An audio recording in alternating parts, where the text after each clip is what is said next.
Que propose-t-on à un jeune qui a de mauvaises notes au collège? Un bac pro. Par exemple, secrétariat.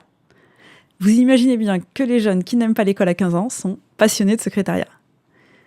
Alors leur année se passe comme ça. En septembre, ils y vont pour essayer. En janvier, ils ne vont plus trop en cours le matin parce que c'est le matin, ils sont fatigués. En avril, vu qu'il fait beau, ils y vont pas trop l'après-midi non plus. Ils ne réalisent pas qu'ils ont plus de 16 ans, que l'école n'est plus obligatoire. Et en octobre de l'année d'après, quand je les voyais pour les entretiens de mes recherches, ils se croyaient, je cite, en retard à l'inscription. En mars de l'année d'après, je reçois un coup de fil de Soufiane, 17 ans. Tu me trouves un éducateur ou je brûle le lycée. Le décrochage scolaire est un phénomène continu dont la phase d'absentéisme lourd jusque le retour dans le paysage institutionnel dure en moyenne 30 mois, soit 2 ans et demi. Sur cette période, ils passent au moins 1 an livrés à eux-mêmes, souvent en dépression, chômeurs à 16 ans.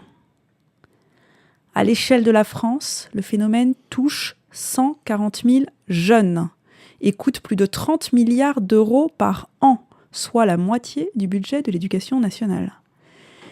Et encore, on ne compte et on aide qu'à partir de 6 mois de désinscription. C'est un peu comme si on ne soignait les cancers qu'en phase terminale, sans faire de prévention. Alors il s'est passé un truc pendant ma thèse en sociologie sur les parcours scolaires qui m'a donné une idée. Je faisais souvent mes entretiens dans des cafés, et les jeunes, surtout les garçons, venaient toujours aux entretiens en groupe. Certains, qui savaient que j'étais prof de maths, ont voulu échanger des cours de maths contre des entretiens. Je disais oui, et en fait ils travaillaient entre eux. D'où un constat fort, les jeunes décrochent de la forme scolaire et non de l'envie d'apprendre. De là est née l'idée de Transapi, de créer un dedans-dehors de l'école, qui permette à chaque jeune de redécouvrir son envie d'apprendre à son rythme, et qui permettent de raccourcir ce temps de latence des 30 mois. Nos premières actions sont des permanences dans des cafés qui deviennent des tiers-lieux d'apprentissage, des créations de cours en ligne par des jeunes pour favoriser l'entraide, la générosité et changer leur posture. C'est ce qui est en train de se passer cette année pour les 130 jeunes que nous avons accompagnés depuis 1 an que nous avons créé l'association.